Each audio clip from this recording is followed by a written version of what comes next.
L'émission Virage vous est présentée par la Capitale Assurance Générale.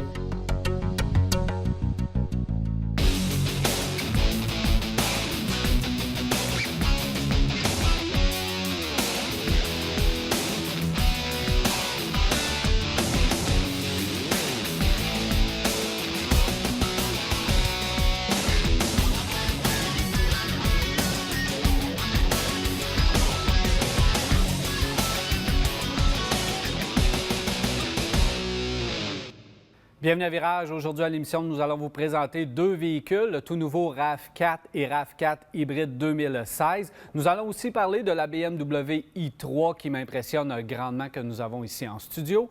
Nous avons plusieurs sujets d'intérêt. On va parler avec Mario Champagne du groupe PPP.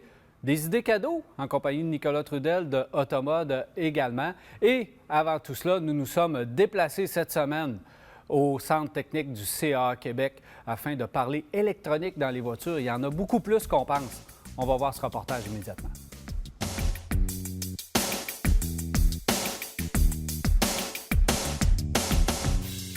Je suis présentement en compagnie de Michel Julien de Extreme Tech. Bienvenue à Virage. Salut Daniel.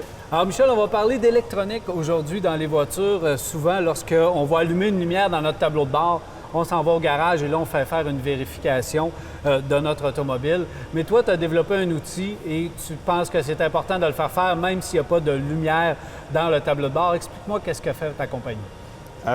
En gros, ce que je fais, je suis un mécanicien à base, donc ayant eu ces problèmes-là, j'ai développé une technique avec un outil pour aller vérifier ces véhicules-là en maintenance, prévenir les problèmes qui peuvent survenir dans les véhicules avant que la lumière elle allume. Là. Donc, si on fait vérifier notre voiture, par exemple, puis qu'il n'y a aucune lumière dans le tableau de bord d'allumé, qu'est-ce qu'on peut retrouver?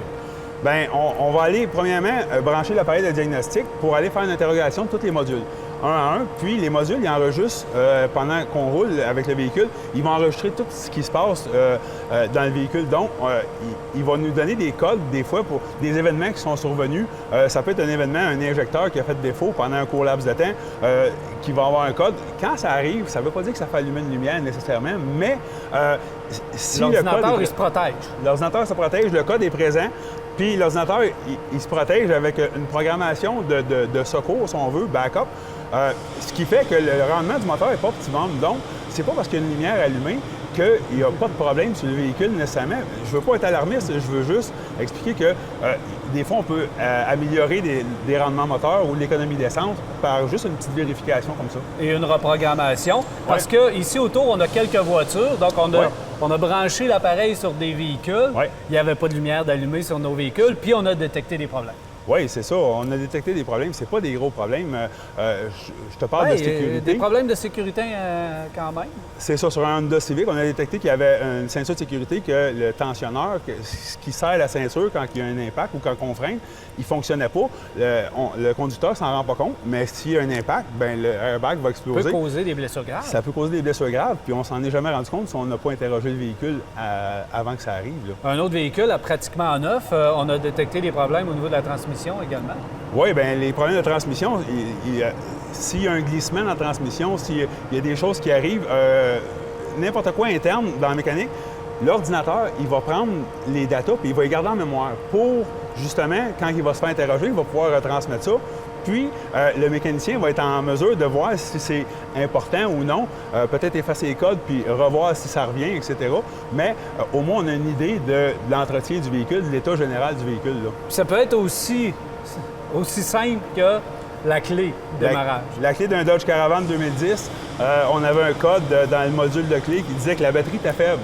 Donc, la batterie est faible dans la manette de la clé. Si on n'est pas capable de débarrer la porte pour rentrer dans le véhicule, c'est le même effet quand on n'est pas capable de partir le véhicule. Ça ira pas bien. Donc, un diagnostic nous permet de voir ce genre de petites choses. Michel, tu suggères quoi aux gens à la maison? On va faire l'entretien du véhicule. À quelle fréquence qu'on fait faire le diagnostic dans l'auto? Puis quel type de voiture? Parce qu'il y en a qui vont dire, regarde, ici, on a un Versa 2008, pas besoin de le faire, il n'y a pas beaucoup d'électronique. Bien, écoutez, depuis 2004 en montant, je dirais que c'est important. C'est pas du diagnostic en passant, c'est vraiment une vérification. On va aller interroger le véhicule pour voir qu'est-ce qu'il y en est.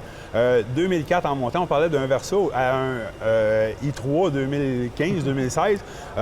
Plus ça va en année, en plus récent, plus il y a de modules, plus il y a de codes de défectuosité qui vont nous informer sur des petites affaires qui vont pouvoir être améliorés par la suite avec l'appareil de diagnostic. Ça va nous permettre de sauver de l'essence.